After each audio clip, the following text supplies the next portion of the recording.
Sarawak கூச்செங்கில் hotel ஒன்றை வாங்கியதில் சுமார் 30 லட்சம் ரிங்கெட் லஞ்சம் பெற்ற வழக்கில் முன்னாள் ஃபெல்டா தலைவர் ஈசா சமாட்டின் தண்டனையை மறு ஆய்வு செய்யக்கோரிய இறுதி மனுவை புத்ராஜயா கூட்டரசு நீதிமன்றம் இன்று தள்ளுபடி செய்தது.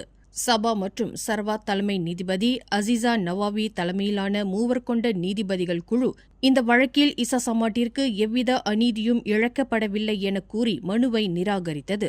இதன் மூலம் நெகிரி சம்பிலான் முன்னாள் மந்திரி பசாரான 76 வயதான ஈசா சமாட்டிற்கு சட்ட ரீதியான அனைத்து வழிகளும் மூடப்பட்டுவிட்டன. கடந்த 2021ஆம் ஆண்டு விதிக்கப்பட்ட 6 ஆண்டுகள் சிறை தண்டனை மற்றும் 15.5 மில்லியன் ரிங்கெட் அபராதத்தில் இருந்து தப்பிக்க மாமன்னரின் அரச மன்னிப்பு மட்டுமே தற்போது அவருக்கு இருக்கும் ஒரே இறுதி வாய்ப்பாகும். மேலும் செய்திகளை தெரிந்து கொள்ள கீழே இருக்கும் பெல் பட்டனை அழுத்துங்கள்.